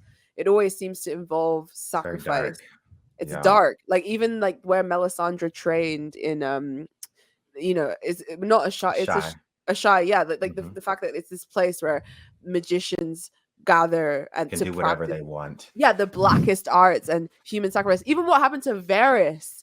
Yeah, like it was terrifying and horrible. Yeah, just horrible. And George R. R. Martin doesn't necessarily show magic in this universe as like a positive thing. No. There are like a few whimsical moments when like Bran is first discovering his powers, for instance. The fucking three-eyed crow is sinister as fuck, and all the scenes with him are horrible. And there's a dark quality to all of it. There's a dark aura that surrounds all of it. When Bran first goes into that cave, like George R. Martin, he describes all the skulls and bones that just litter the bottom of the cave, as if this thing, this creature, whatever he is, has been just consuming, and then all that's left are all these like skulls. And then he himself is described as this like skeletor, almost figure, just in the wall and like barely alive anymore. It's just, there is a lot of creepy imagery. What do you think he's trying to tell us? This is my schizo question for you. Why do you think that George R. R. Martin is presenting magic as something sort of sinister? Like, is it sort of Tolkien-esque in terms of like it's to do with power or desire for power? Like, what do you think the sort of underlying subtext is? I think that what George R. R. Martin is implying is that magic isn't necessarily all the time sinister. It's sinister when it goes against the kind of like natural order of things. Okay. Right. That's why their seasons are messed up. Like, it's heavily implied their seasons were screwed up by magic. You got this guy that's being kept alive by magic. And then like, I mean, there's that scene where Daenerys is in Karth, where you've got the warlocks that are being the undying ones that are kept alive by this blue liquid, and they like drain people's auras or whatever. So like, I feel like it's viewed negatively when it's going against the natural order of things. Like, it doesn't feel bad for Bran to warg into a bird or the direwolf. It feels natural. It doesn't feel bad. But him going into a person, Hodor, there's this dark undertone where it's like Hodor himself is like, please get out of me. Like, he really doesn't like it. So I think he's making this argument about like the natural balance of things. I feel that makes a lot of sense. That makes a whole lot of sense. Thank you for that. What was your last question? Hang on. Your last question. Well, so like in Three Body Problem and stuff, there's sort of this idea that we would even be able to build these mega ships to kind of go off and like either flee or do anything else to sort of cope with this sort of existential threat. Do you think that we could ever actually get there, or that we would destroy ourselves before? If you want to know that what I happens? really think, like, okay, so the optimist in me says, yeah, we can get there, and I want to. I think I'm clouded by like how much I want us to get there. Hmm. Do I think at this point that we will get there? If I had to say yes or no now, it'd be no.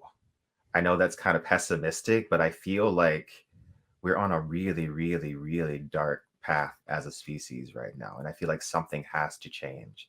Something Yeah, absolutely has to change in the way we yeah, operate, the way we treat each other, the yeah, way we just operate as a world. You yeah. know what I mean? We're not connected as a world community, and it's just really Everybody weird. still thinks that we're enemies, like Yeah, everyone's othering each other. People don't even view their own nations as like entire entities. We're split but into these atomized factions of like identity and blah blah blah. maybe that's kind of the point of Three Body Problem too. It's saying like maybe we do need something to be unified under in order to like finally collaborate. Maybe if aliens did come down from the sky and we knew what it was, maybe then finally we can be like, okay, now can we work together to deal with this problem? Yeah, I don't know. it's like the plot of Watchmen, basically. Yeah, Exactly. exactly. Hmm. Maybe we do. Maybe that's the thing that is going to end up making us like get on with each other and like treat each other better. But it's just weird. Like one of the reasons I really love your channel and the reason I love the way that you talk about fiction is because it's clear that you're someone who's really interested in the human condition Hmm. and also what literature can teach us about the human condition, specifically things that are very speculative like science fiction and also like fantasy, areas of culture that are far too often overlooked. Hmm. There's this idea that it's just for nerds. Like, no, it's for I know it's everyone. annoying. It's food for your soul. Fucking read it, okay? Like, it makes you a better human being. Like, it makes you a more well-rounded and empathetic person. I Reading agree. in general, for sure, but I specifically when it comes to like really imaginative genres, like I feel like they get maligned a lot. Yeah. I agree. I feel like, yeah, people will be like, oh, that's a fantasy book. It's a sci-fi book. Is that for kids? It's very, very annoying. It's very Yeah. hard to convince people to read science fiction, especially. I feel like people are more likely to read fantasy than science fiction. I don't know what it is. Yeah, Mm. yeah. But okay, here's a random thing. I know you said it's just rewind a little bit. You were mentioning earlier about Twitter and how we have all these ways to disconnect in society. So I've been reading Neuromancer because Oh you yeah. suggested it. So I'm like Yeah. halfway done. Oh sick. And I definitely see that aspect in this book. Oh Like, yeah. it's like our main character. He like really, really wants to escape something. His life. So it's like through drugs. Like I just think it's really good. So I'm Oh gonna yeah. finish that and like probably like make a video. Oh please do. Oh my god, yes, please Yeah, I do. Oh, totally thought about that when you were saying that earlier, and I forgot to bring it up you that I forgot was to bring it reading up. that. Oh, it's So all yeah, good. It's all yeah. good.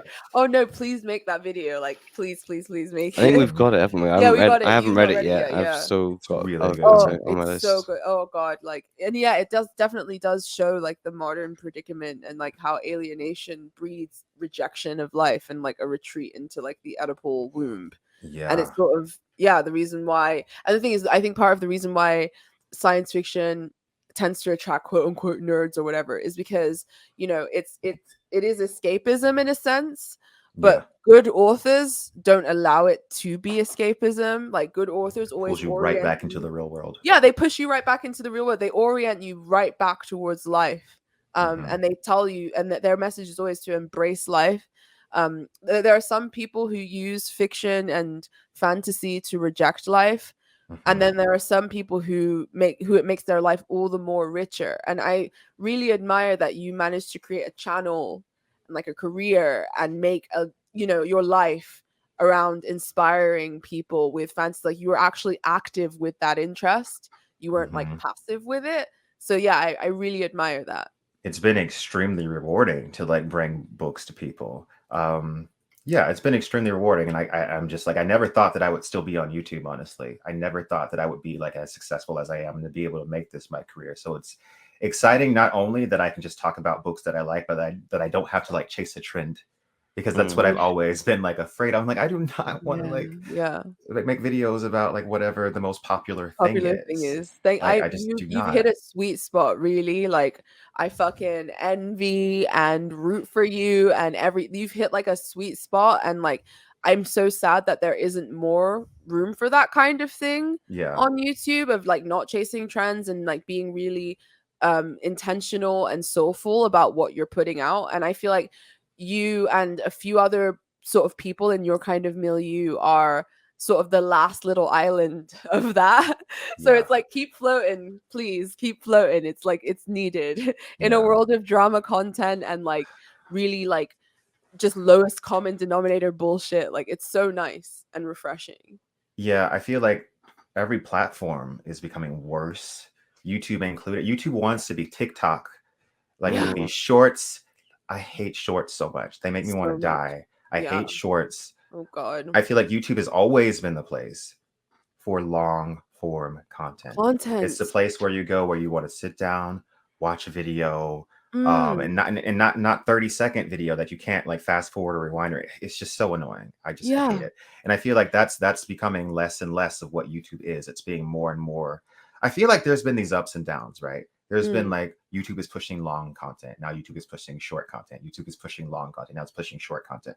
And now we've moved into this place where not only is it pushing like 5 to 10 minute videos, it's pushing like 15-second shorts. I cannot turn my channel into 15-second shorts. Like, but I not can't even do that. that. The long form content that it is pushing is long form content that's like easy to produce, like streams. Like streaming is huge on YouTube. Yeah, streams and like reactions to streams. So even though it's like 2 hours long and they can get lots of ads, it's something that someone just hits play and does, like stuff like video essays, things that are a bit more higher production value, things that take time to produce, that you can't just put out every week, unless you literally like make it your fucking bleh. And some people do, but like for some people aren't as quick. They may need a month to write. They may need 2 months to write. I like to do like a Halloween special like every year, and it's usually like an hour long, and I like dress up and like there's different like sets and stuff. And so those take a really long time to produce. And every time I get ready to make one, I have to say to myself, this isn't going to make money. Like this is going to take a long time to make, and it's going to be not as many people are going to watch this as your regular content. So it's really just like a labor of love. And then I don't know. Yeah, exactly. And that's the important thing, is that it's a labor of love at the end of the day. And that's like why so many of us are still doing it and still sort of plugging away at it, because it's what we love to do. I'm just really grateful that I can get views on the type of content that I make. And then people are always coming like, oh, why aren't you bigger? Why aren't you bigger? And I'm just like, because this is very niche at the end of the day. Yeah, the types of books that I talk about are niche. A lot of times there are stories that people haven't heard about, books from the 80s and just, I don't know, just random things that I encounter. And it gets ever more niche the more and more young people cease to read as well, which is kind of sad. It's a problem. Yeah. But I think all generations will discover certain authors. Like Lovecraft will always be discovered by newer generations, because it kind of has that mimetic quality to it. Like, especially because it's been referenced in so much pop culture. It's like a mimetic thing. Harry Potter, had a huge resurgence in the last huge resurgence 15 years. Yeah, huge resurgence now. And I think there are things that have like lasting power regardless. But just in terms of like enclaves of like discussions of human nature through that in a way that isn't necessarily academic, or part of the thing is the part of the reason I love these sorts of channels is because you get that kind of exploration, but in a way that's easier to digest and more fun to digest, and in a way that sort of appeals to the imagination, which is why even though it's niche, it's still important. And I hate that the niche is getting more and more swallowed now. And there's this sort of monoculture that is being generated by the internet. It's sad. Yeah, I feel like I'd be very bored with my channel if I just like read a science fiction book and then I just talked about the lore. And I was like, this is what's happens I need to talk about the characters and their struggle and like the world they're living in and the social implications of the environments surrounding them. I feel like I'd be very, very bored if I was just getting on just like Dune, Paul Atreides and sandworms and writing, you know what I mean? Yeah. Exactly. I need that. I couldn't do it. Exactly. And it's what makes it like compelling and like Mhm. interesting to watch and to listen to. Well, yeah, thank you. Thank you. So we could keep you here for another 2 hours. Seriously. It's just been such a great conversation Absolutely. and it's been delightful to I hope you'll come back as well. Totally, You're- whenever you want. I hope I wasn't too rambly and all over the no, place. no, Not no, at no. all. This Not is at all. Ramble City. This is the Yeah. podcast where you're supposed to ramble. You do have to come back because there's so much more I want to ask you. Like Absolutely. I really want to hear more on your take about like aliens, like as well. But thank you so much for coming. And please let people in the audience know where they can get you. Mhm. Also, your book, your comic book. Please talk Tadia. about that. Please talk about that if you don't mind. Well, 100%. So Tadia is my graphic novel from a couple of years ago. And we are working on another one that's set to come out in October. That's not Amazing. Tadia, but it's a different story. So yeah, I've always wanted to like write a story about witches. Like since I was like literally like just tiny, I wanted to like write a witch story. I wanted to be a witch so bad when I was a kid. So Awesome. that's what Tadia is, and it's like a horror witchcraft graphic novel. I really like it. I think I learned a lot writing it. It was a great experience, a long process. And I'm working on my new graphic novel, which is a science fiction graphic novel. So that one is in the works. Interesting Amazing. thing about Tadia, if I can say this, it was interesting the process of writing this because I had like this really weird, I don't know, like I was kind of blindsided by this. So when I first released images of Tadia before it was colored, before story, and one of the weird things that happened was I had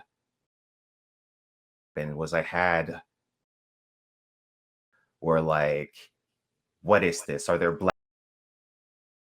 What is this? Are there black? And it wasn't colored. You couldn't tell if anybody was black. You couldn't tell if anybody was black. And like people are gonna expect me to always write about black characters, Black aren't character. they? About black characters, Black aren't character. they? Because like I feel like I Wow. have more stories than that inside of me. Yeah. But and it's not like it's like Tadia herself was like it's like a mix of races. It's just not there's black characters in it anyway. But my next book is actually Afrofuturism, and it wasn't like I know it wasn't like out of a reaction to that or anything, because I always had this story in my mind anyway. So yeah, that's gonna be fun.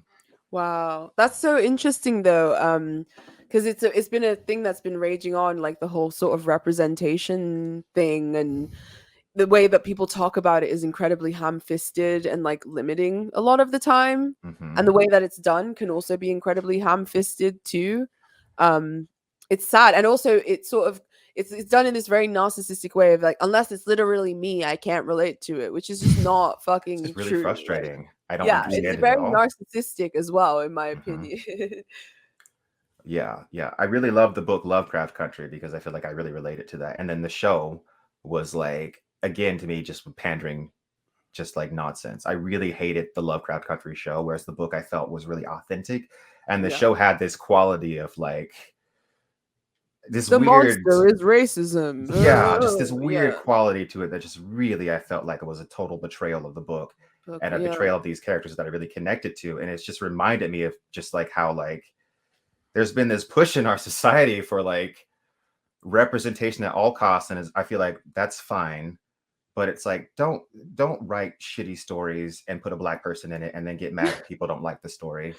Yeah. Yeah, It's I don't know. sad. It is really, really sad. Because another thing, like Disney's Little Mermaid, for instance, could have been so Mhm. much more imaginative because in West Africa, there's like a huge tradition of like mermaid goddesses. Mhm. In Nigeria, for instance, like two of our primary goddesses are associated with bodies of water and are associated with mermaids. And the mermaid is like a very sacred image Mhm. in the Yoruba religion. We have Yemaya, we have Oshun, like these are very kind of, and not only are they sacred in West Africa, the slaves that came to America and South America brought those images with them. Like even in Cuba today, they have like the Yemaya festival where they, Mhm. you know, send an effigy of this mermaid goddess into the sea along with offerings. In Brazil as well with Cambando, I think it's called, and like things like Palo Mayombe, there's this like deep reverence of like the mermaid and the siren image. Mhm. And they could have done something really interesting with a Black Little Mermaid, an But they did African. not. Yeah, they didn't. They have saw real it, yeah. mythology. They have real mythology, real history to pull from, real aesthetics, real imagery.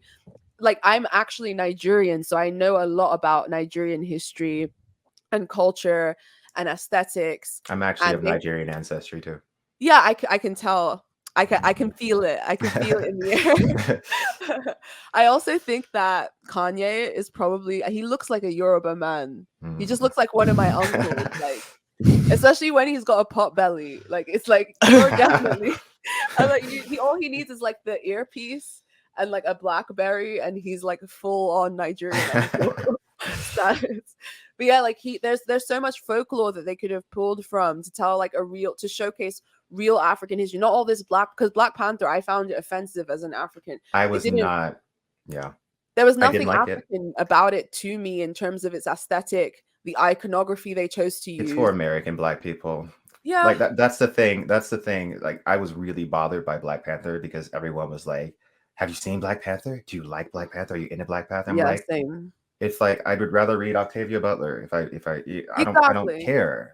Like, I don't care. It's just the same thing prepackaged to be pandered to American Black folks. Yeah, And it's really bothersome. It really is bothersome. But there's so much potential in terms of what could be done. But at the same time, I hate that there is pressure put on Black creators to constantly be representation for Black issues. And I definitely felt that when I that's announced Dahlia. horrible. I definitely felt that it was like, and it was before, like I said, before any coloring, before the pages were even finished, just people just looking at the sketches and just being like, I don't even care about this unless you have Black people in it. Wow. Like, I even had people that were saying like, oh, this is just for your white audience, I see, or something. I'm just like, why? Where is this coming from? Wow. It was very. It's resentment, I think, a lot of the time as well. It's a lot of people Mhm. who aren't doing very much with themselves, projecting and like looking for a reason to poke holes in something that someone else is doing that they wish they could do. And there's a lot of that. Like, a lot of wokeness and like cancel culture really is just kind of rooted. Oh, is that it? Oh, cool. Yeah. Oh my God. Nice. I need to pick up a copy. Where can we get it? You can get them on my website, quinnhoward.net. That's where we're currently selling them. Awesome. They'll be on Amazon pretty soon here, next couple months. Oh, awesome. Amazing, amazing. And where else can people find you before we let you go for the evening? Quinn's Ideas YouTube channel. You can find me, Quinn's Ideas, on Twitter. Those are about the two places where you can find me. Twitter and YouTube. Amazing, amazing. And yeah, please check out Quinn's videos because they're fucking amazing. And even if you're not into science fiction and fantasy, it's a good gateway into certain series that may pique your interest. And I feel like science fiction and fantasy is definitely going to see a resurgence in our current time period because of how schizo everything is getting. Definitely. And people are going to be looking to orient themselves by reading. I see a lot of people reading Neuromancer. That's why I'm keen to hop on this. Like, I just read half of it and I'm just like, I feel like Neuromancer, that could be a thing that a lot of people get into. Definitely. definitely. Well, thank you so much for coming on, and we really appreciate it. Have a good evening. Nice one, dude. Thank you. Bye. Awesome. Thank you so much, by the way.